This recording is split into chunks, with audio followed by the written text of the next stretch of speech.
that was some really good content right there. I hope you all were taking notes right then and there. So Gary Vee said a whole lot of things right there. So he was talking about Twitter. So Twitter is really, really, really, really big. So he was saying that, instead of going to Facebook, instead of going to Instagram, he would rather for people to talk to him on Twitter. So why Twitter? Twitter is not really for pictures. Twitter is not really to put up videos. Twitter is just for communication basis. Okay, so you can basically at a famous person, and now you have the chance for them to reply to you.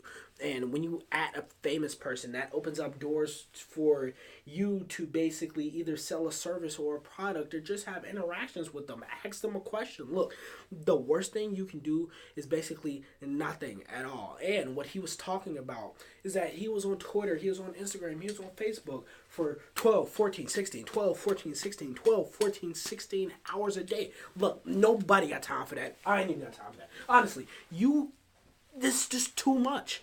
Now, that's the mindset that you have to really erase. You have to erase that. Oh, well, I can't do that.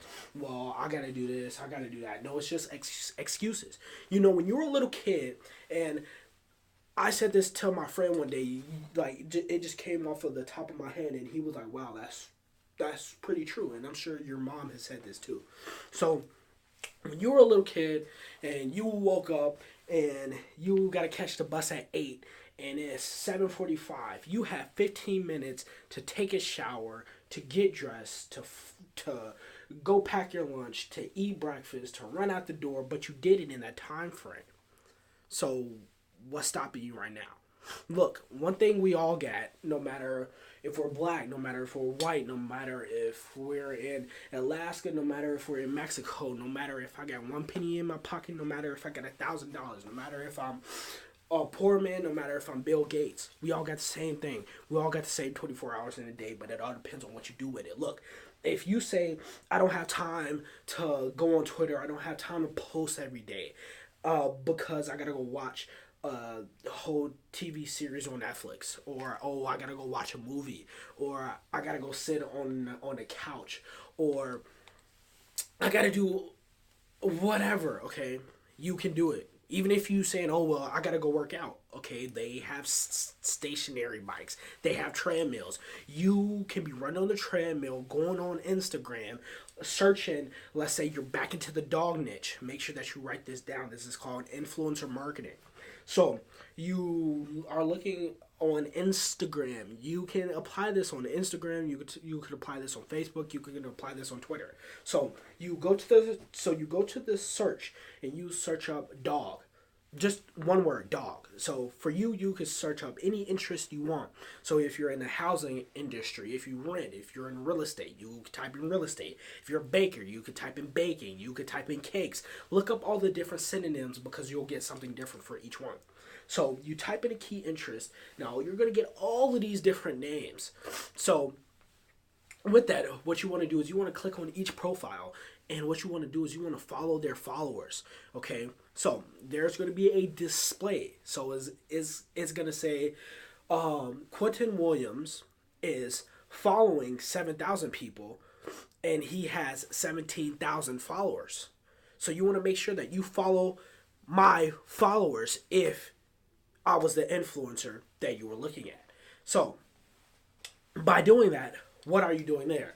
So let's go back into the dog niche. So you follow me because I'm a big influencer on social media because I'm posting pictures of puppies or whatever.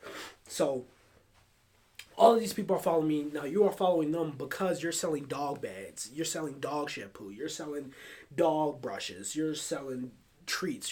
You're selling whatever stuff the dog has.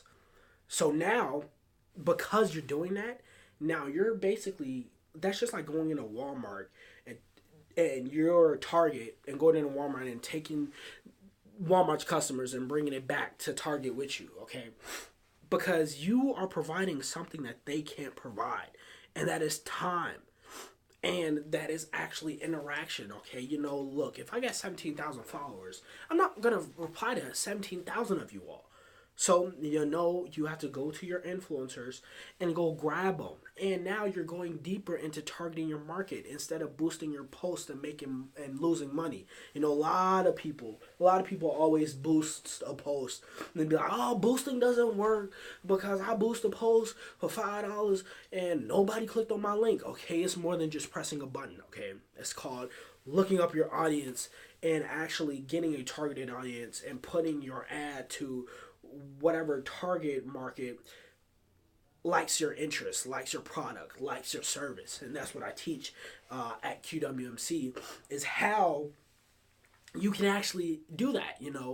If they view your content, how to get your content into your target market where they're gonna basically join your service or buy your product, so on and so on and so on. So that's just a little bit about what you can do to gain your followers. So content, all my clients always say, "Okay, when I get home, I'm gonna take a bubble bath and I'm gonna light a candle and I'm gonna read a book and then I'm gonna meditate and I'm gonna really look at this content."